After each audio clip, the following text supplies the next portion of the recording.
Dr. King had a very dry sense of humor.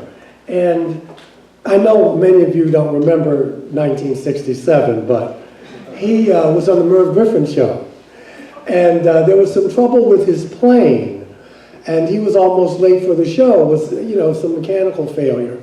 And when he was on the show, Merv Griffin had brought it up. And Dr. King was, he didn't like to fly, but he had to fly. And so Merv Griffin was teasing him, and he said, "We're so glad you got here on time. I heard there were some mechanical difficulties." And Dr. King said, "Yes, there were, and I'm just so happy to be here." And Merv Griffin said, "Well, Dr. King, you seem a little flustered." He said, "You're supposed to be a man of faith." And he said, "I am a man of faith." He said, "But all my experiences with God have been on the ground." And I'm just glad to be here. The thing about talking about Dr. King is that his life speaks for itself.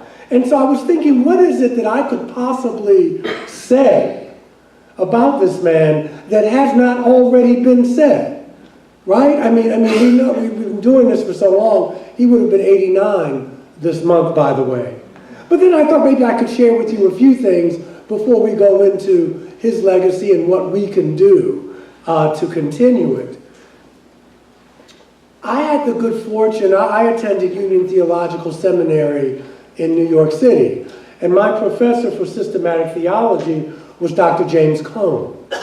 And Dr. Cone was the founder, really, the father of black liberation theology that was going on here in the 60s and 70s. And he had written a wonderful book, which I commend to you. I've lent it out so many times, I just don't get it back. It's called Malcolm and Martin in America. And it is really, really a wonderful treatise on the similarities and the differences between Brother Malcolm and Martin. He talked a lot about, Dr. Cone talked a lot about Martin's middle-class background. I mean, he was kind of bougie for back then. He didn't come, they were an upper middle-class family. And Daddy King had always taught Martin to be suspicious of capitalism. And I'd read so much about Martin in my own, on my own studies, even before seminary, but I didn't really know him the way that I wanted to, because I wanted to know him as a human being, because he was a human being. For instance, Martin was kind of short. I mean, Martin was 5'6".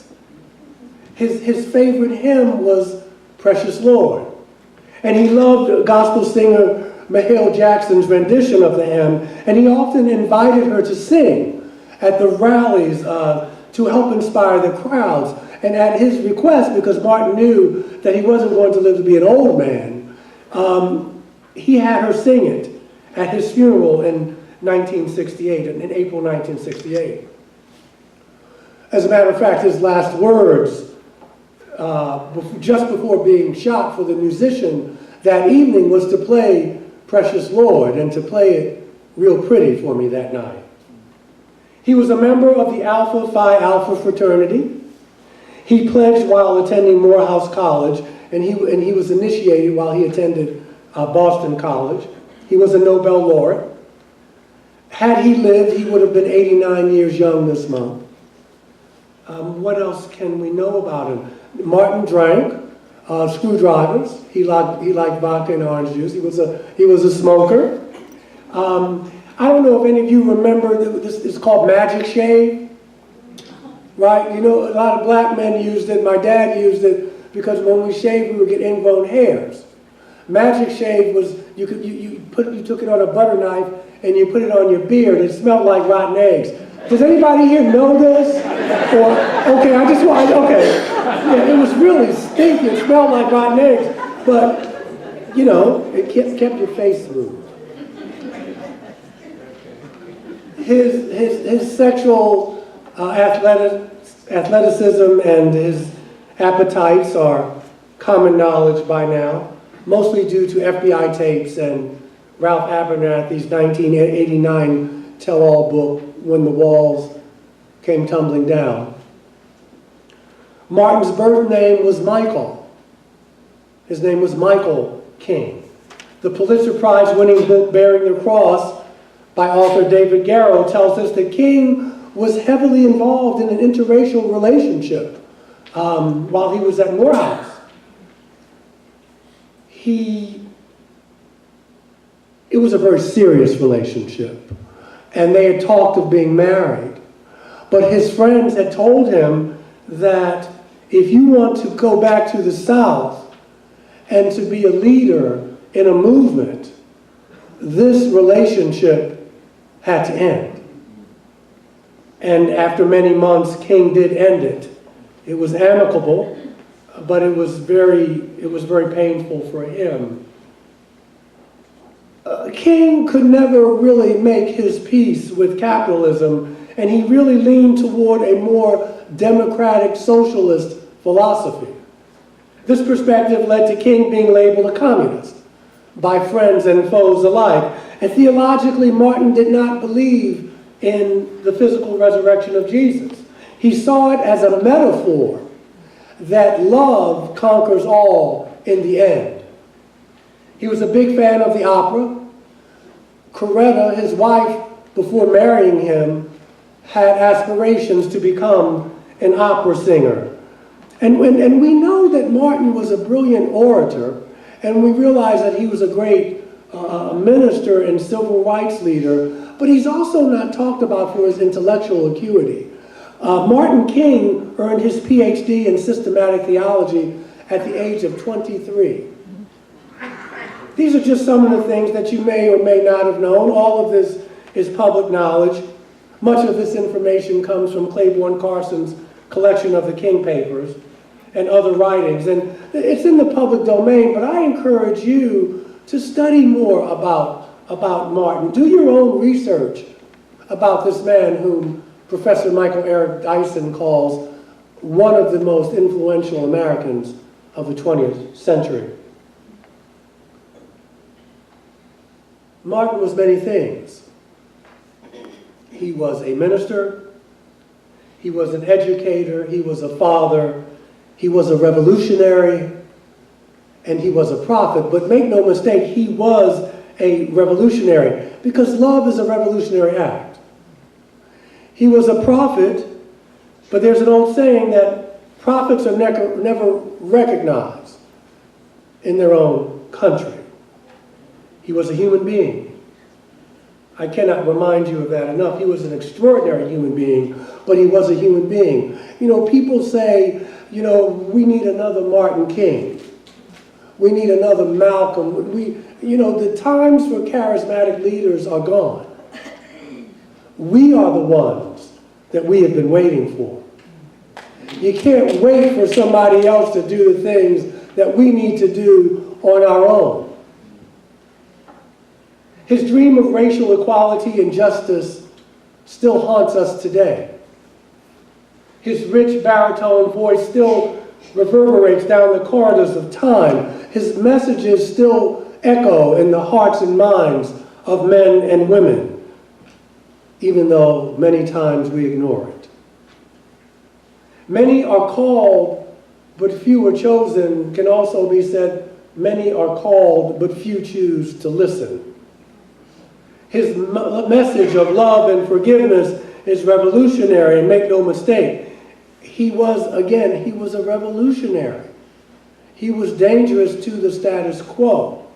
You see, dreams can be dangerous things, especially for people who live in fear.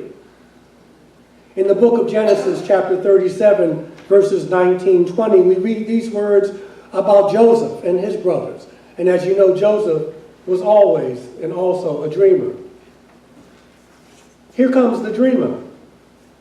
Let us slay him and see what becomes of his dream.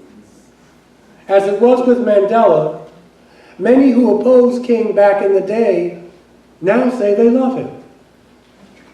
I mean, and I'm not trying to be funny, people can have a change of heart. I believe that people can change, but some are riding on the coattails of those who have gone before.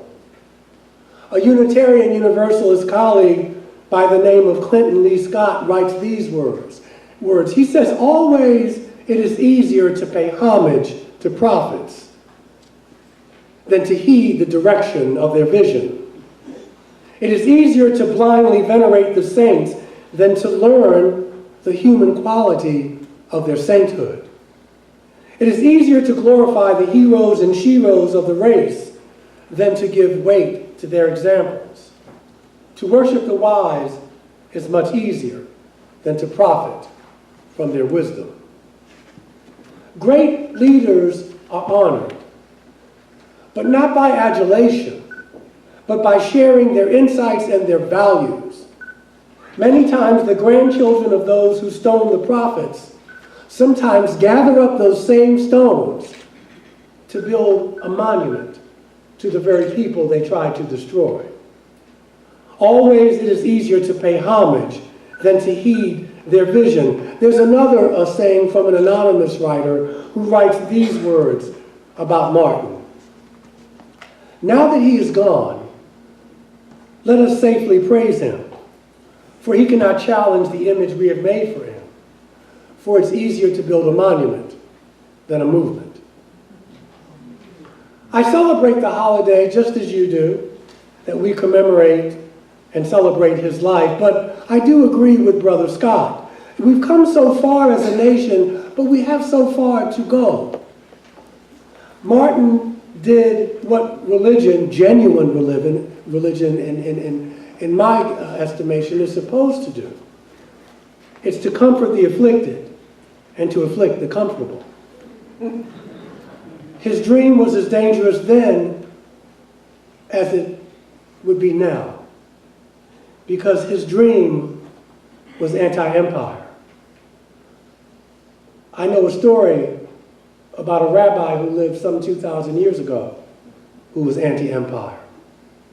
It was not a utopian, let's all sing kumbaya kind of dream. It takes work. It takes sacrifices. It takes lives.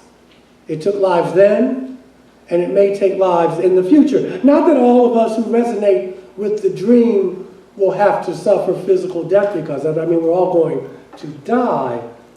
But in order to make this dream a reality, we have to risk, and we may have to die to ourselves, to our egos.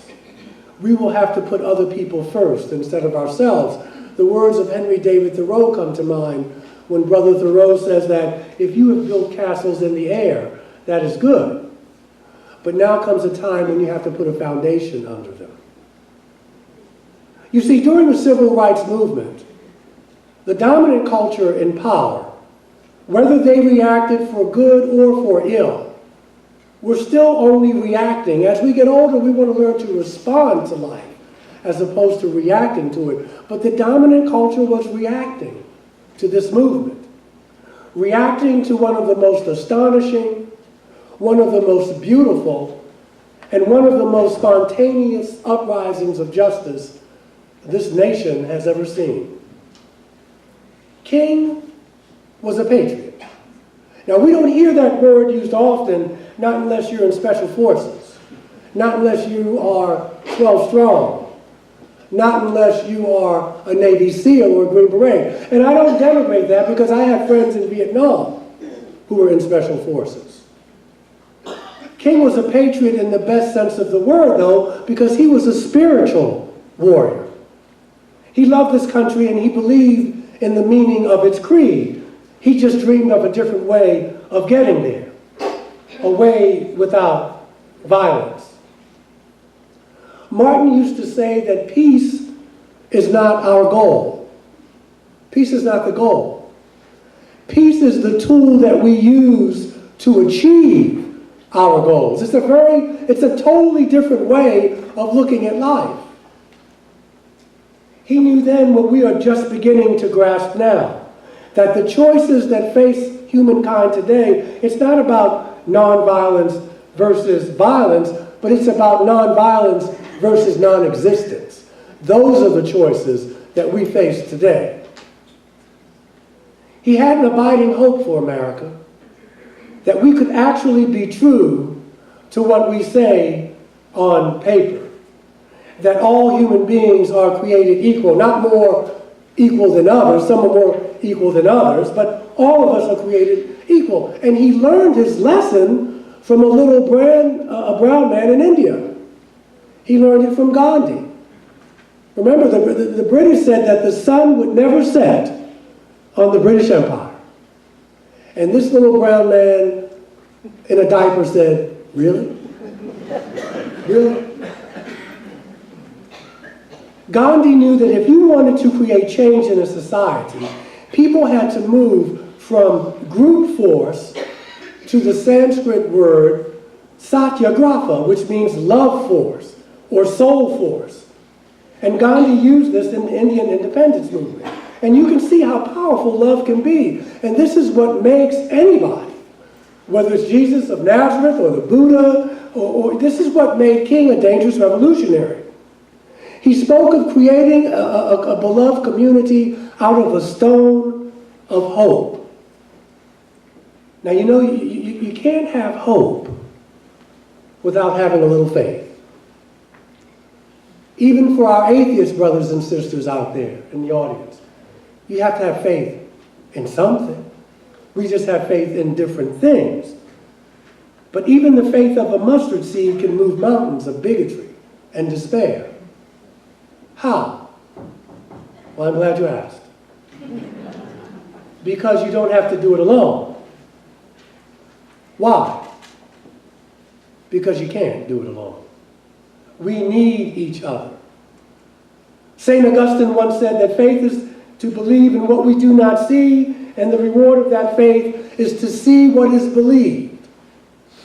The Reverend Jim Wallace of Sojourners Magazine says that hope is believing in spite of the evidence, and then watching the evidence disappear. Wendell Berry says, be joyful, even after considering all the facts. King said faith was taking the first step when you don't see the rest of the staircase. However you put it, you need a little faith.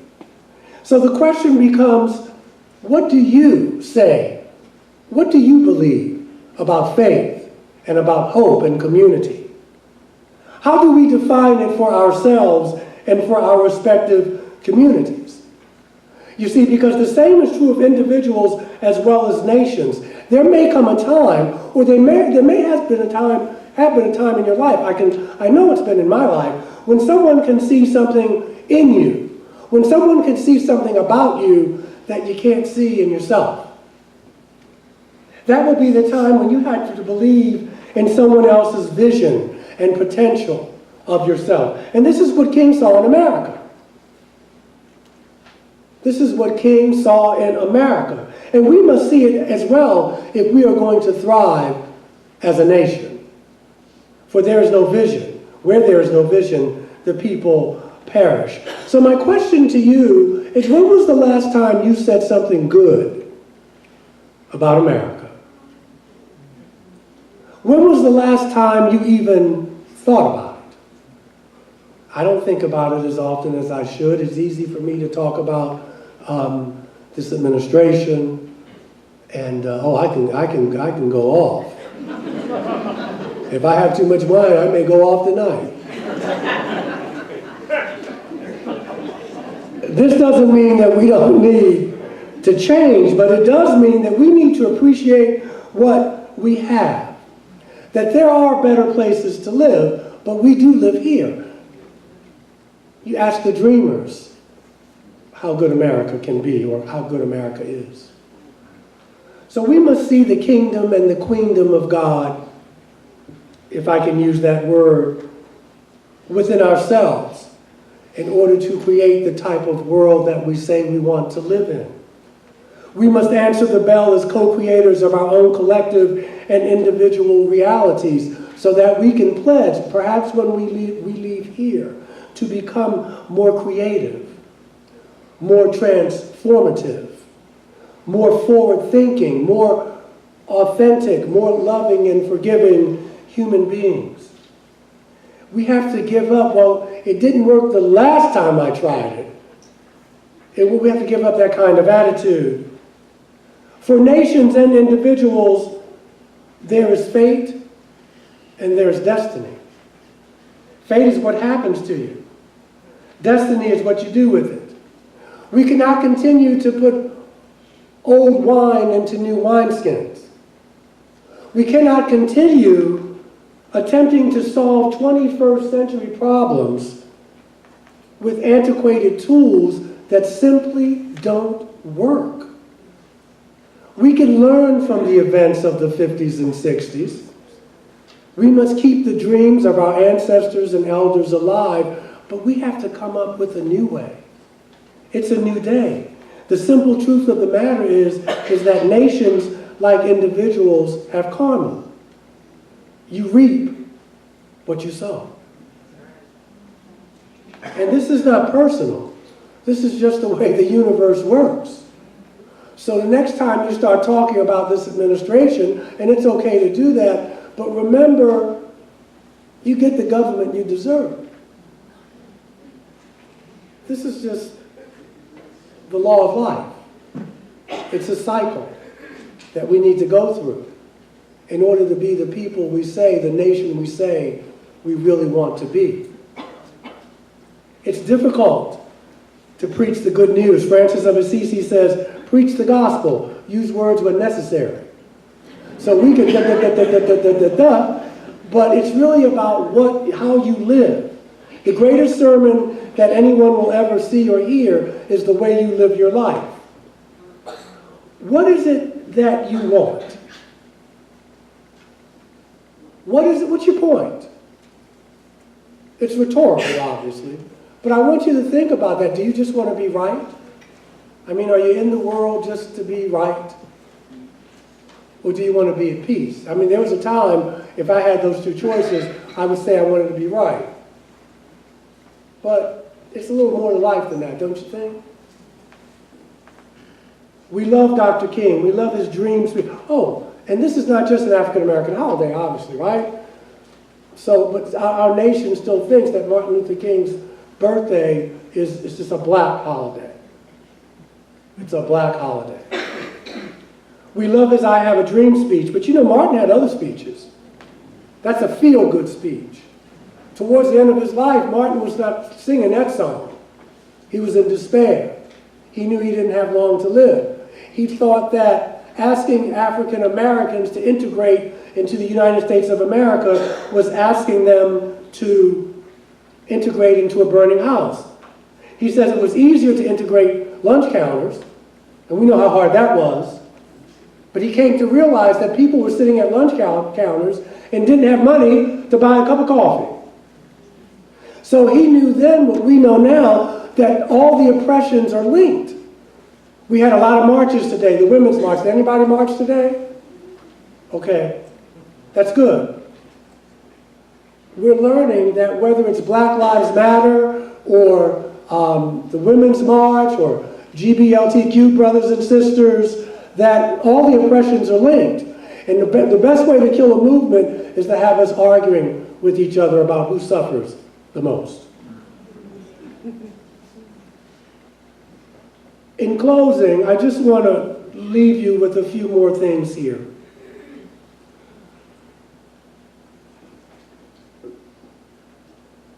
Racism didn't kill Martin King. Vietnam did. As long as he spoke out against racism, he was a nuisance, he was an annoyance, he was an embarrassment to the United States of America. But when he spoke out against the Vietnam War, and when he told folk to burn their draft cards, Martin was dead in a year. On April 16, 1967, he delivered a sermon at Ebenezer Baptist Church called Why I Oppose the Vietnam War. He also delivered it at Riverside Church in New York on April 4th, 1967. April 4th, 1968, Martin was gone. You think that was a coincidence? President Lyndon Johnson referred to him during this time as that damn nigger preacher. And I can understand Brother Johnson, he probably felt betrayed. You know, I did the Voting Rights Act, okay, the Civil Rights Act, and now you turn on me to speak out against the war. It must have appeared to Johnson and other leaders that Martin had forgotten his place. You stay in your place. You're a minister. this is foreign policy. You should just stick with civil rights. But Martin knew that we are all interrelated. So it wasn't the marching that killed him or the beatings he took. It wasn't harassment from our government's security agencies or the long time away from his family that killed him.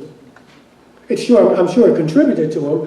When Martin died, his autopsy report said that he was 39 years old. He had the heart of a 60-year-old man. But that wasn't enough to kill him. In the end, it was him challenging the military, industrial, technological, entertainment, prison complex. That's what sealed his fate. It was him talking about a redistribution of wealth. It was him wanting to put an end to United States hegemony and military adventurism in Southeast Asia. It was him reminding us that of all forms of injustice and inequality, inequality in healthcare was the most inhumane. If he was alive today, he would be reminding us that suffering is not hunger is not a game. If he were alive today, he would talk about the progress we've made, but he would also talk about the shadow side of, no doubt, of America. No doubt he would have celebrated Obama, but I'm sure he would have counseled Obama about the rules of empire. He would remind them of the lessons of Vietnam, that any military power can be broken. He would talk about Afghanistan and Germany and Stalingrad, but he's not here with us today, at least not physically. But the question is, what would he say to us today? That we could be the best we can be. As was said tonight, the best thing we could do is to learn to serve. That we should render unto Caesar the things that are Caesar's, and to God the things that are God's.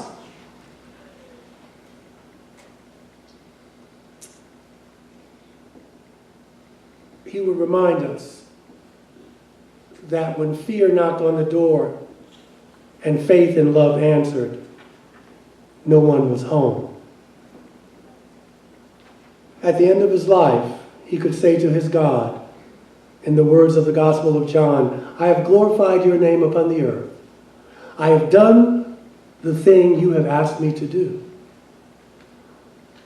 I'm reminded of the words of Shakespeare's masterpiece, Julius Caesar. When Mark Antony talks about the death of Brutus, he says, the elements so mixed in him that nature might stand up and say to all the world that this was a man. And so we gather tonight on this special night, not to bury Martin, but to praise him. Long live the King.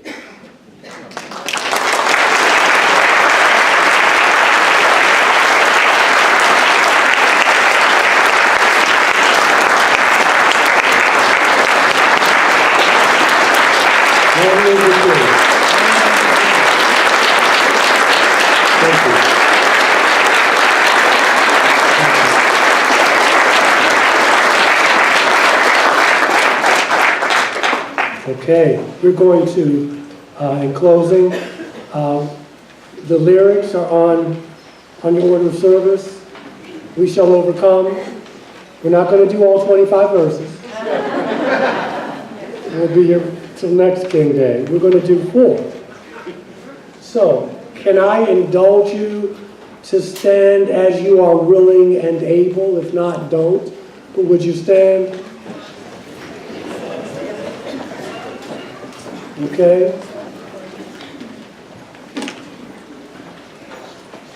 I'm going to start us off. But if you want to get out of here, you better join in. Because it's not going to sound like Miss Brothers. Okay? We shall overcome. We shall overcome. We shall overcome someday.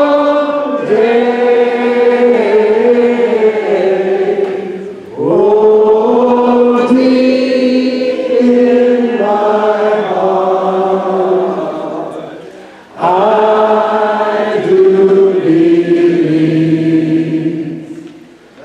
We shall overcome someday.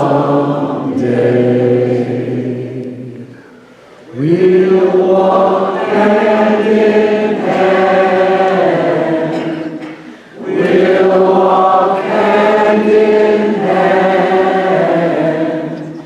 We'll walk hand in hand someday.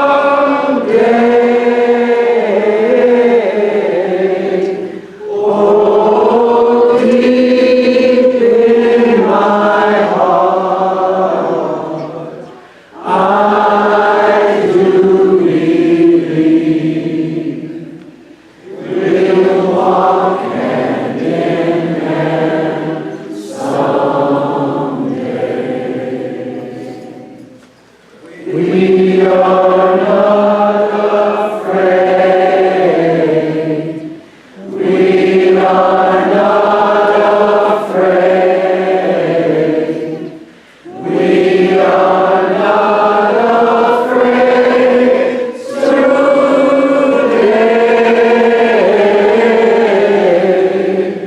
Oh, deep in my heart, I do believe we are not afraid today. We shall live in peace. We shall live in peace. We shall live in peace someday.